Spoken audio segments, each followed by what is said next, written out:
Fala galera, beleza? Tranquilidade? Estamos nós aqui para a segunda parte da aula sobre Centro-Oeste. Primeira aula que eu gravei hoje já foi perdida, o aplicativo deu problema, enfim. O PC ultimamente não tem colaborado muito, mas vamos lá, certo? Nessa segunda aula sobre o Centro-Oeste, nós vamos falar um pouquinho rápido, né, a respeito da formação do Centro-Oeste até o momento atual da economia da região, certo?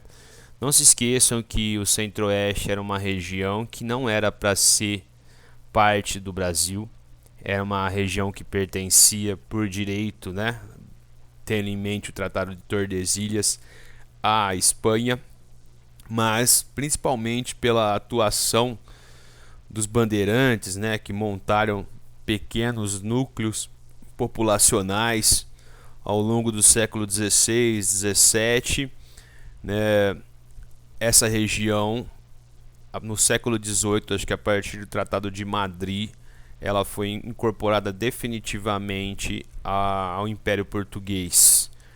Então, ela desponta, né, dentro daquilo que a gente entende por ciclo do ouro, né, ciclo da mineração no Brasil. E desde o princípio, né, esses núcleos que tinham como, né, prioritariamente a atividade de mineração, outra atividade complementar se desenvolveu para atender as demandas das pessoas que trabalhavam, né, na mineração. Estou falando aqui principalmente da pecuária e da agricultura de subsistência, certo? Então, tanto Goiás como Mato Grosso, né, os primeiros núcleos populacionais dessas cidades, elas despontam dentro dessa conjuntura econômica da nossa colônia, né? Quando o ciclo da mineração ele proporciona, né, a interiorização do nosso país, não só a interiorização, mas o diálogo entre regiões do nosso país. Então foi as primeiras atividades que fomentaram, né, o desenvolvimento de um incipiente mercado interno do nosso país, certo?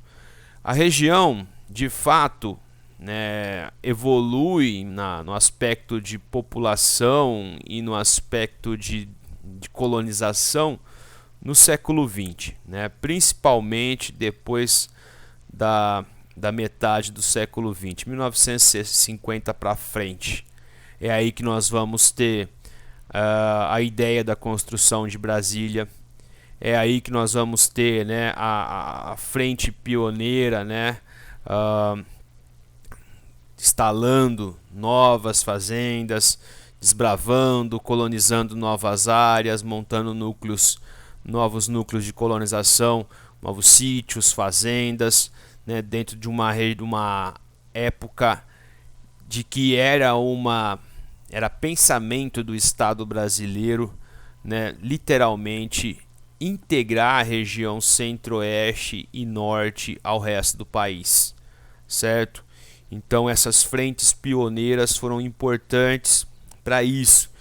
E junto, né, com essas frentes pioneiras, né, essa colonização, gerar infraestrutura, porque não há como ter comércio, como ter circulação se você não tem infraestrutura.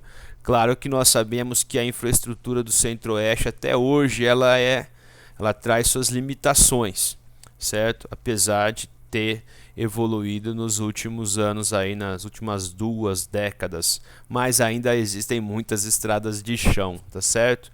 Então, dentro desse processo, né, a apostila cita para a gente, né, como fatores que vão contribuir, né, a construção da estrada de ferro noroeste do Brasil, ligando Bauru a Corumbá, que é no Pantanal, no Mato Grosso do Sul, a construção definitiva de Brasília, então trazendo para o coração do país a capital, e assim ficando mais fácil dialogar com todas as regiões do país. Então, Brasília, para quem está em Brasília, é mais perto do norte, é mais perto do nordeste, é mais perto do sul, é mais perto do sudeste. Então, a construção de Brasília foi estratégica nesse sentido. Né? As colônias agrícolas do Mato Grosso do Sul, teve muitas pessoas de Monte Alto, Taquaritinga, Fernando Prestes que venderam, né, sítios aqui na nossa região e foram comprar propriedades maiores lá no Centro-Oeste, certo? Então, cada um deve ter aí na sua família algum exemplo para citar. As rodovias federais, né, as famosas BRs, ligando Belém, Brasília, Brasília-Rio Branco, Cuiabá-Porto Velho, Cuiabá-Santarém. E sempre, né, a gente chama atenção, né, não nos esqueçamos que essa integração do Centro-Oeste e do Norte está, né, dentro das ideias de Estado interventor do Brasil, né? Essa ideia de desenvolvimentismo, do Estado fomentando a economia, fomentando o desenvolvimento, certo? Então, políticas bem marcantes da época. Então, essas superintendências de desenvolvimento do Nordeste, do Centro-Oeste, do Norte, né, foram importantes para, né, trazer mais desenvolvimento, para trazer algum incentivo para a organização da integração aí dessas regiões com outras regiões mais dinâmicas do Brasil. Então recomendo que vocês vejam na página 39 os programas especiais que o governo federal tinha para desenvolver essa região. Eis aqui uma foto, né, dos chamados calangos, né, daqueles migrantes, principalmente migrantes nordestinos, que vieram para o Centro-Oeste para construir Brasília. Né? Brasília foi construída no meio do cerrado. Então eis a foto do Kubitschek que mostra isso, né? Ele é uma foto que traz essa sensação, né, do homem que está pensando o que colocar ali, né? Então Brasília foi uma capital planejada, pelo menos a parte que corresponde aí ao núcleo duro de Brasília, uma cidade totalmente planejada. Não podemos dizer o mesmo dos arredores, né, que apresenta até hoje muitos problemas, mas foi pensada para integrar e administrar o nosso país. No aspecto econômico, né, enfim, chegamos a um ponto importante para a região Centro-Oeste. Chamamos atenção para duas ondas econômicas, certo? Vou até destacar aqui para vocês. A primeira onda, né, no século XX, na segunda metade para frente, muito ligada, né, com a atividade primária, pecuária, agricultura e extrativismo. A segunda onda já no século XXI, né, com o agronegócio cada vez mais forte, né, cada vez mais presente, né, na nossa economia, o agronegócio do Centro-Oeste, gerando muitos capitais, impostos, tributos, muita circulação de capital e esses capitais reinvestidos em outras atividades, certo? Como nós falamos na primeira aula, é um círculo virtuoso em que existe dinheiro para ser reinvestido em outras atividades. A renda per capita da região cada vez maior, mais oferta de empregos, mais oferta de recursos. Então, né, obviamente, o efeito disso é a expansão, né, de outras atividades, de outros setores da economia, como a indústria e o comércio e serviços.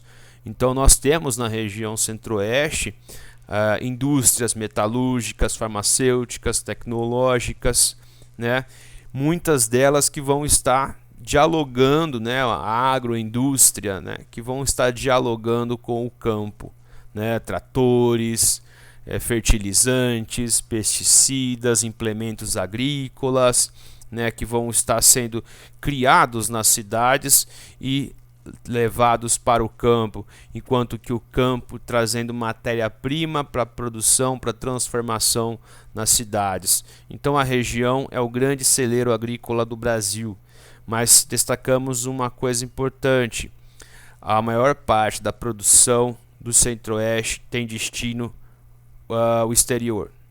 São commodities, principalmente soja e milho, certo? Então, o que se produz na região Centro-Oeste, tirando a questão da pecuária, é óbvio, né? Boa parte da produção agrícola é exportada, ok? Então, é uma economia assentada no extrativismo, no agronegócio, na pecuária, na agroindústria e, mais recentemente, no turismo. Então, né, às vezes as pessoas acham que a gente torce contra, só fala coisas ruins, mas a própria questão das queimadas no Centro-Oeste, além de elas afetarem as próprias propriedades agrícolas circundantes, elas também vão afetar outra importantíssima atividade econômica, que é o turismo. Ou você vai visitar o Pantanal queimado? Você vai gastar o seu dinheiro e ir para o Pantanal queimado? Né? Você vai num lugar que está completamente, parte dele completamente devastado. Então imagine as pessoas que dependem desse turismo na região para sobreviver, os empregos trazidos por esse turismo. Então a preservação ela é fundamental não só para a economia agrícola, ela é fundamental para essas novas atividades que estão surgindo. Imagine aqueles que dependem, não estou falando aqui do Cerrado, mas por exemplo na região no Amazonas, na região amazônica, do extrativismo, né, das chamadas drogas do sertão, do açaí, do babaçu, do guaraná, certo? Então, chamamos atenção para isso. Vamos passando aqui.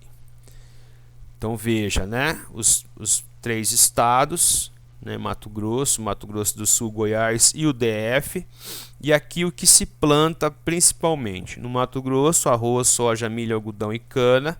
Em Goiás, cana, algodão, soja, milho e arroz. Mato Grosso do Sul, soja, trigo, cana, milho e arroz, certo? Então Brasília está aqui dentro de Goiás. O extrativismo e a indústria.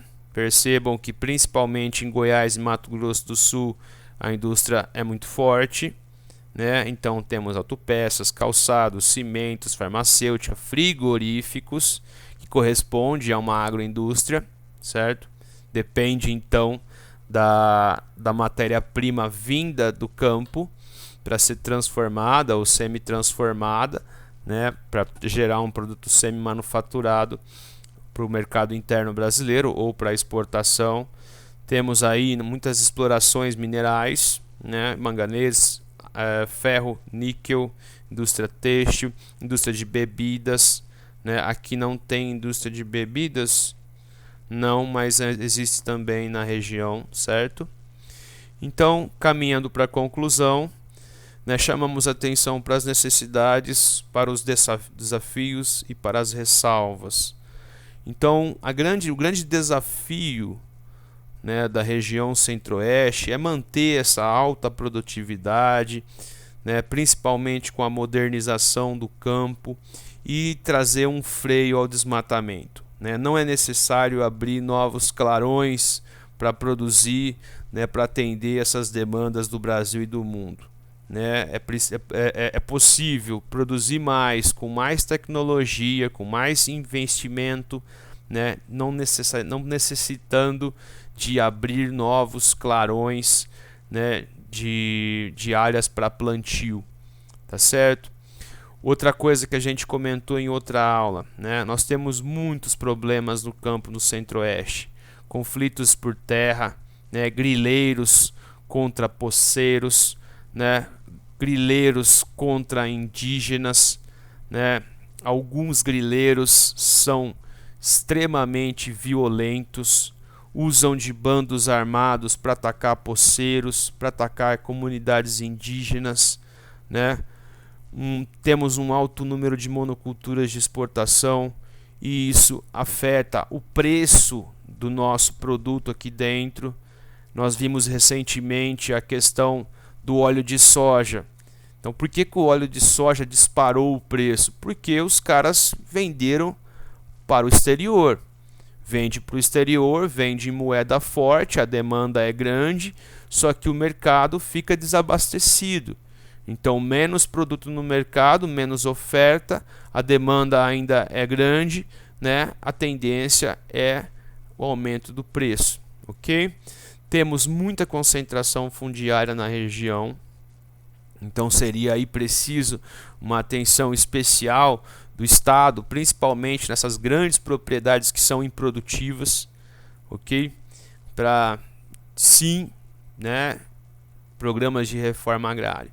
E por último, né, algo que está acontecendo, tem acontecido desde os últimos governos, está havendo um investimento forte em infraestrutura, tanto ferroviária como rodoviária, pensando o quê, né? Pensando no escoamento dessa produção, né, para os portos, né? E aí trazer investimento não só no sentido desse eixo sudeste, mas trazer investimento, infraestrutura para o norte, no sentido do nordeste, para desafogar um pouco, né, as estradas aqui do sudeste.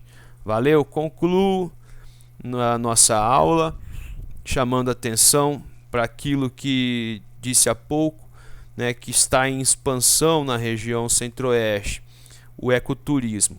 Então, o ecoturismo ele só pode existir com, né, preservação. Sem preservação não tem ecoturismo, né? Com queimada não há ecoturismo, com desmatamento não há ecoturismo, certo? Então, para que essa importante atividade possa prosperar, é necessário fiscalização, é necessário uma nova mentalidade preservacionista dentro do nosso país. Beleza, galera? Agradeço a vocês pela atenção, né? Até a próxima.